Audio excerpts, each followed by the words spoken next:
2 குறிப்பேடு அதிகாரம் 3. சாலமோன் திருக்கோவிலை கட்டுதல்.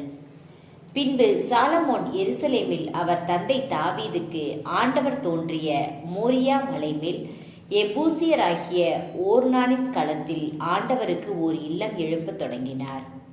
அந்த இடத்தை தாவீது ஏற்கனவே தயார் செய்திருந்தார்.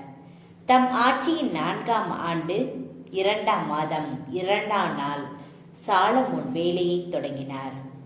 கடவுளின் இல்லத்தை கட்டுமாறு சாலமோன் இட்ட அடித்தளம் அக்கால அளவின்படி 60 முழ நீளமும் 20 முழ அகலமும் கொண்டதாயிருந்தது. முகப்பில் இருந்த மண்டபம் கோவிலின் அகலத்தை போல் 20 முழ நீளமும் 120 முழம் உயரமும் கொண்டதாயிருந்தது. சாலமோன் அதன் உட்புறத்தை பசும்பொன் தகட்டால் மூடினார். கோவிலின் மைய பகுதியை தேவதாரு மரப்பலகைகளால் மூடி இவற்றையும் பசும் பொன்னால் பொதிந்தார். அதன் மேல் பேரிச்சை மடல், சங்கிலி இவற்றின் வேலைப்பாடுகள் பதிக்கப்பெற்றன. கோவில் தளத்தை விலை உயர்ந்த கற்களால் அழகுபடுத்தினார். பர்வாயிமினின்று கொண்டு வரப்பட்ட பொன்னே பயன்படுத்தப்பட்டது.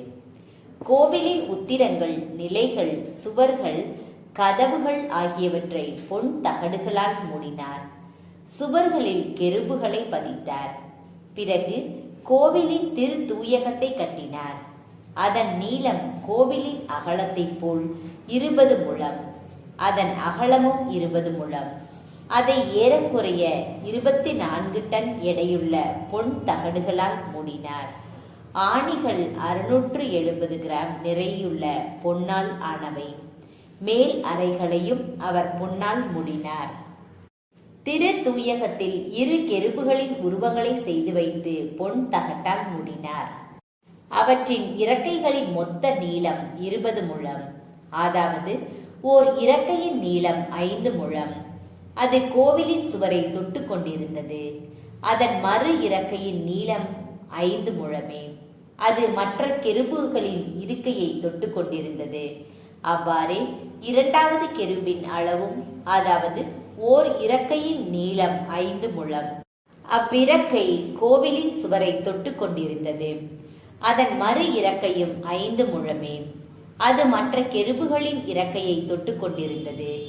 இவ்வாறு அகன்று விரிந்திருந்த அந்த கெருபுகளுடைய இறக்கைகளின் மொத்த நீளம் 20 முழம்.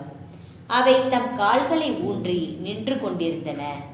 அவை கோவிலின் மைய பகுதியை நோக்கிய வண்ணமாயிருந்தன. சாலமோன் நீலம், ஊதா, கரும் சிவப்பு, மெல்லிய சணல் ஆகிய நூல்களினால் ஒரு திரையை நெய்ய செய்தார். அதில் கெருபுகளின் உருவங்கள் பின்னப்பெற்றிருந்தன. கோவிலுக்கு முன்பாக 35 முழம் உயரமான 2 தூண்களை செய்தார். அவற்றின் உச்சியில் இருந்த பொதிகைகளின் உயரம் 5 முழம். கழுத்தணி போன்ற சங்கிலிகளை செய்து தூண்களின் பொதிகைகளின் மேல் பொருத்தி வைத்தார். மேலும் வெண்கலத்தால் 100 மாதுளம் பழங்களை செய்து அவற்றை சங்கிலிகளில் தொங்கவிட்டார். அந்த தூண்களை கோவில் முன்பாக வலப்பக்கத்திலும் இடப்பக்கத்திலுமாக நாட்டினார். வலப்பக்க தூணுக்கு யாக்கீன் என்றும் இடப்பக்க தூணுக்கு போவாசு என்றும் பெயரிட்டார்.